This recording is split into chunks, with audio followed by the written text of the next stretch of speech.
How you guys doing? Dave Hughes, MMA Weekly. The fights have been done. It's middle of the week. Jon Jones, heavyweight champion of the world, greatest fighter ever. But they dropped the rankings yesterday, and a big surprise happened. Jon Jones is the pound-for-pound king. So, all the nonsense that we went through, all the nonsense about Volkanovski and Islam Makhachev on who's the best in the world, who's the best, it wouldn't have fucking mattered anyway if Makhachev went out there and beat the shit out of Volkanovski or vice versa. Jon's the best ever, best in the world. Now, my question is, if Volkanovski would have won that fight, would he have been still pound for pound best in the world? I believe so. I believe until Jon defends the title, Volkanovski would have been pound for pound. But he didn't win, so that's just the gist of it.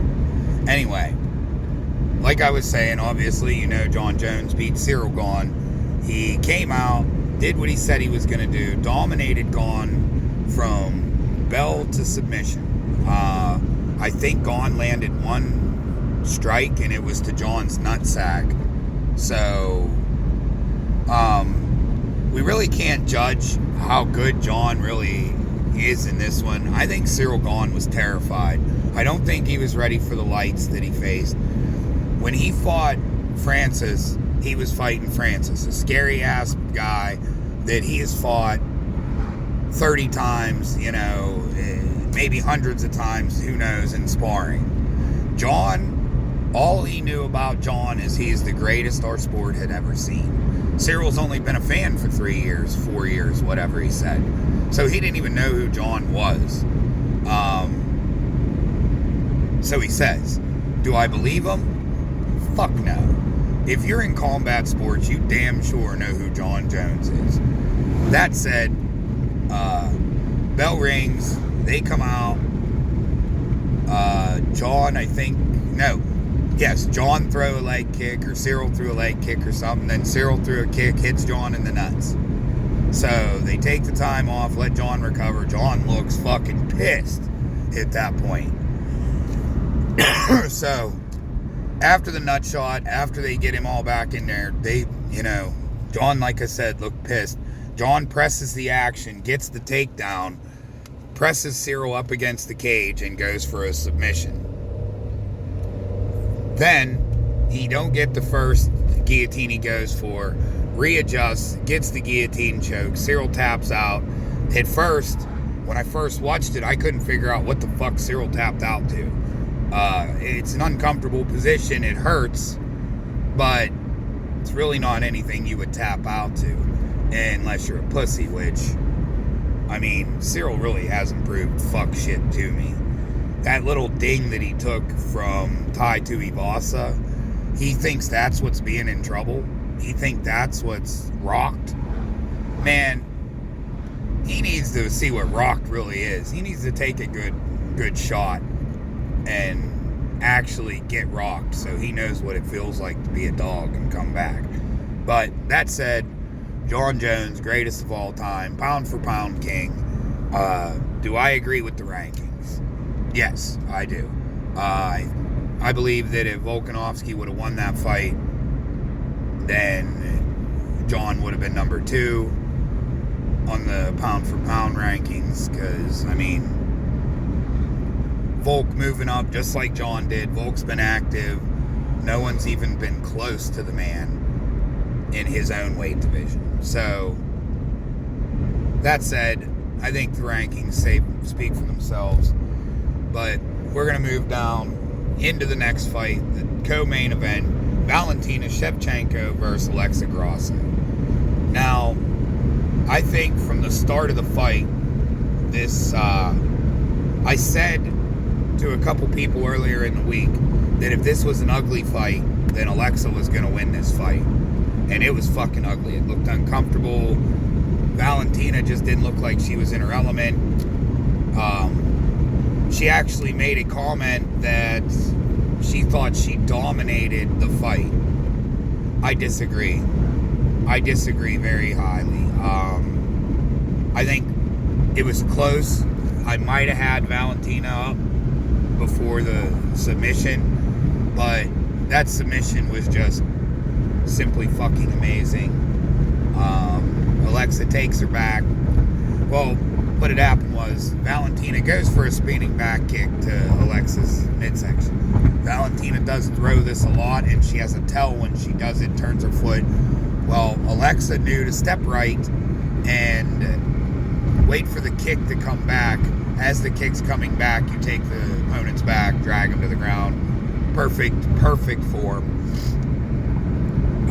Amazing fighter. Overcame some odds.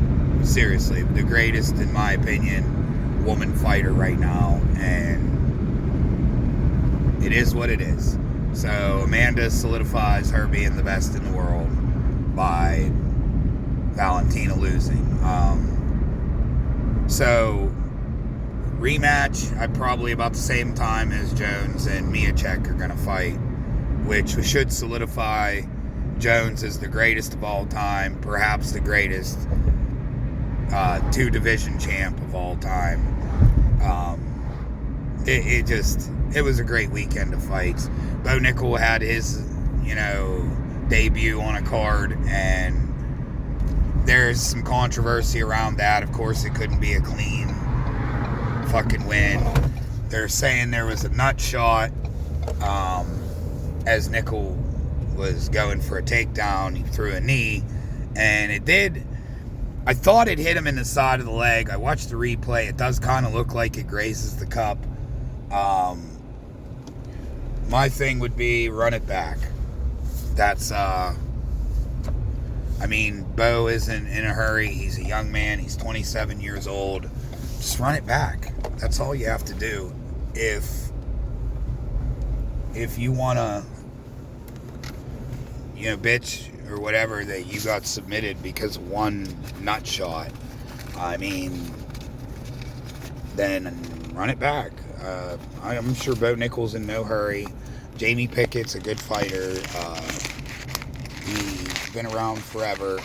If he thinks he was cheated, then maybe it was a nut shot. Maybe it did affect him. Maybe he needed to quit worrying about what the ref didn't see and worry about fighting and doing what was at hand.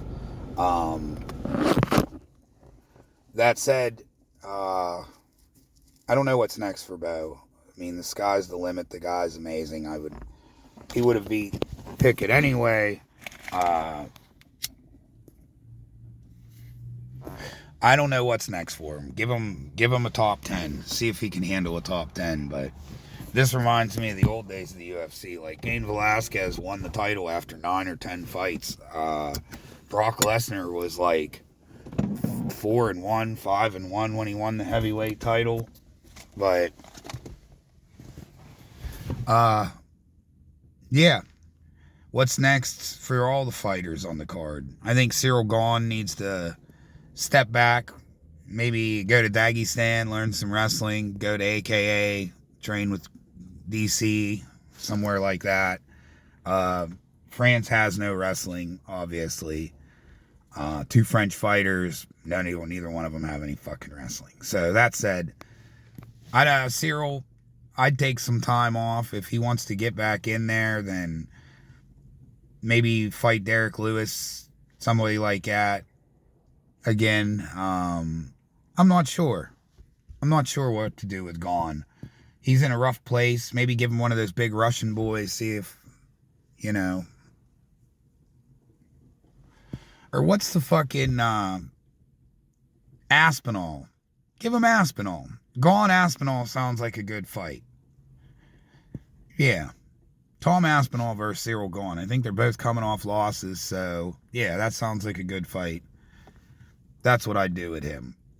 John Jones, obviously, you give him Stipe in fight week. Valentina, you give her Grasso. She earned a right for a rematch. That's just how it is. Bo Nickel. Would I give him Jamie Pickett next? No. it depends on what Jamie Pickett's done for the company in the last years. I don't know if he's a valued employee or not, whatever. But with Bo Nickel, I'd give him somebody in the top 10. I'm not sure who number 10, maybe 11 is, but that's who I'd give him.